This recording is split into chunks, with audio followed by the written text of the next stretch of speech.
두 번째는 예수님은 사랑으로 세상을 이기셨다는 거예요. 바리새인들과 서기관이 음행한 여인을 예수님께로 데리고 온 이유가 뭐라고 되어 있어요? 싸우자고 데리고 왔다는 거예요. 예수님을 시험하려고, 예수님의 흠을 찾아내려고, 그래서 예수님을 유대 지도자들에게 고발해서 예수님을 죽이려고 이 여인을 데리고 왔다는 것입니다. 정의 실현이 목적이 아니라는 거예요. 예수님을 시험하기 위해서 데리고 온 것입니다. 싸우려고 온 거예요. 단순한 사건이 아닙니다. 전쟁입니다. 그런데 주님은 이 전쟁을 무엇으로 이겼다고 기록되어져 있어요? 돈이요? 논리요? 힘으로요? 아니요. 사랑으로 이기셨다는 거예요. 오늘날 한국교회가 세상으로부터 지탄을 받는 이유가 뭐라고 생각하세요? 많은 사람들은 한국교회가 부패해서 그렇다, 정직하지 못해서 그렇다, 이렇게 이야기를 합니다. 일면 맞는 부분이 분명히 있습니다. 그러면 이렇게 질문해 볼게요. 천주교는 어떻습니까? 사람들이 기독교에 대해서는 거부감이 있어도 이상하게 오늘날 사람들은 천주교에 대해서만큼은 열린 마음을 가지고 있습니다. 왜 그럴까요? 천주교 신부님들은 술을 잘 마시죠. 맥주도 잘 마십니다. 그리고 담배도 핍니다. 언뜻 보면 거룩하지 않는 것처럼 보이죠. 그러면 도덕적으로 윤리적으로 개신교보다 훨씬 좋은가요? 저는 그렇지 않다고 생각합니다. 거기에도 사람이 모여 있으니 정말 많은 문제들이 있을 것입니다. 그러면 술, 담배까지 하는 천주교를 기독교보다 더 선호하고 오히려 거룩하다고 생각하는 이유는 어디에 있는 것입니까? 그 답이 13장 34절에서 35절. 너희가 서로 사랑하면 이로써 모든 사람이 너희가 내 제자인 줄 알리라. 아멘. 예수님이 뭐라고 하셨죠? 너희가 서로 사랑해라. 그러면 세상 사람들이 너희가 내 제자인 줄 알게 될 것이다. 너희가 서로 사랑하라는 말씀의 핵심이 뭡니까? 같은 기독교인끼리 좀 용서해주고 품어주고 사랑해라, 그런 뜻인 거잖아요. 그런데 오늘날 한국교회를 보세요.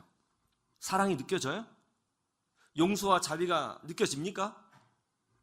불과 얼마 전만 해도 술 마시면 지옥 간다고 배웠습니다. 주일날 뭐 사 먹으면 정죄당해서 얼굴을 들지 못하고 다녔습니다. 기독교는 사랑이라고 하는데 교회 안에서, 그리고 교단 안에서 사랑이 느껴지지 않습니다. 천주교 신부님들이 치리받아서 면직되었다, 이런 말은 흔히 들을 수 있는 말이 아닙니다. 아니, 듣지 못했습니다. 그들은 문제가 있어도 일단 보호하고 가르치고 용서하고 다시 회복시키려고 노력을 합니다. 그런데 우리는 어때요? 교단 신문을 보면 하루가 멀다 하고 고소 고발 사건이 나오고 목사 면직과 교단 탈퇴 광고가 이어지고 있다는 거예요. 예수님이 십자가에서 보여주신 것은 다른 것이 아니라 바로 용서와 사랑이었어요. 그 사랑으로 마귀를 이기신 것입니다. 우리가 이겼다 말을 많이 하는데 뭘로 이기냐고요? 사랑으로 이기신 거예요. 용서와 사랑으로. 기독교의 용서와 사랑을 빼면 뭐가 남죠? 한번 말해보세요. 기독교의 용서와 사랑을 빼면 뭐가 남느냐고요? 우리가 사랑을 무기로 세상과 싸울 때 세상에 감동하는 거예요. 그릇이 크다, 무슨 뜻이에요? 사랑이 얼마큼 크냐의 문제인 것이죠. 큰 만큼 하나님이 채워주시라고 확신합니다. 그렇게 되기를 주님의 이름으로 축원합니다. 세 번째, 사랑이 변화시킨다는 겁니다.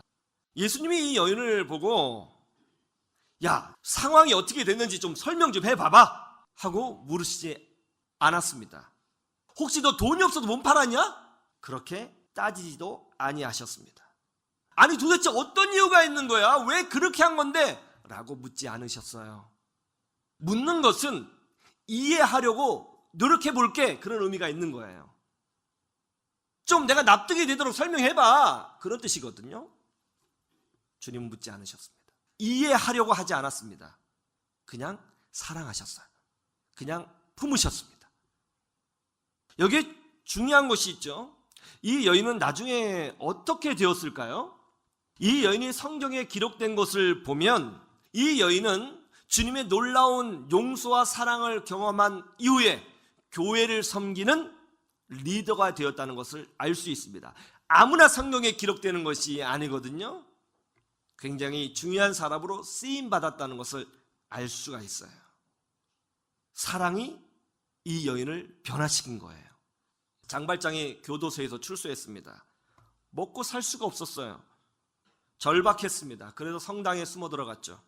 장발장이 굶주렸다는 사실을 신부님이 단번에 알아볼 수 있었습니다. 장발장에게 먹을 것을 대접했습니다. 그 후 장발장은 교회의 물품을 훔쳐서 도망갔습니다. 그런데 그만 길에서 순찰 중이던 경찰에게 걸리고 맙니다. 경찰이 장발장의 가방을 열어보니까 교회에서 쓰는 은그릇들이 들어있는 것이죠. 그래서 경찰은 장발장을 교회로 끌고 왔습니다. 신부님, 이 사람의 가방을 열어보니까 교회에서 쓰는 은그릇이 들어있더라고요. 이 사람 훔쳐간 거 맞죠? 그러자 그 신부님이 깜짝 놀라면서 이렇게 말을 하죠. 형제님, 제가 여기 은촛대도 가져가라고 그랬잖아요. 아니 이걸 왜 그냥 두고 가셨어요? 하면서 가방을 열어 그 은촛대를 넣어주죠.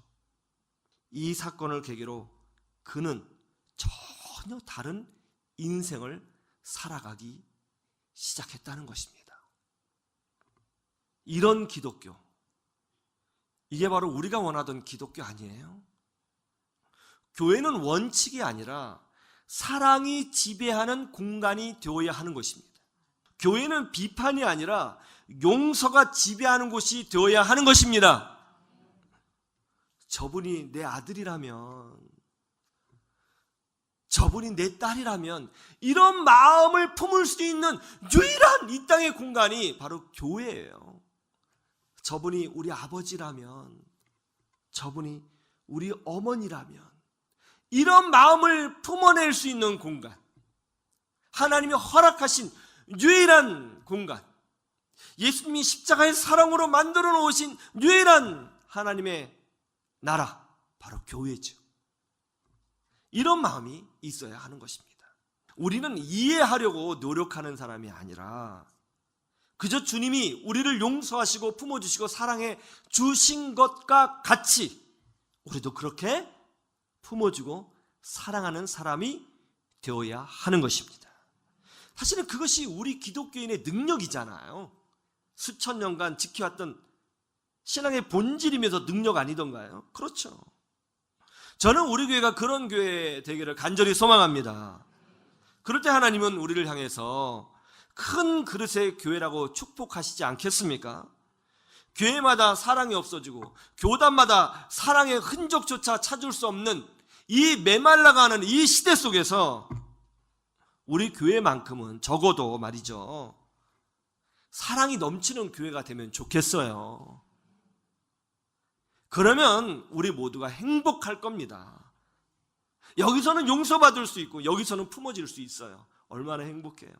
그럴 때 우리는 영적인 능력을 발휘하게 될 것입니다. 그럴 때 우리는 큰 그릇의 사람들이 될 것입니다. 그럴 때 우리는 더 많은 생명을 살려내는 큰 그릇으로 쓰임받는 은혜를 누리게 될 것입니다. 그런 우리가 되기를 주님의 이름으로 축원합니다. 축원합니다.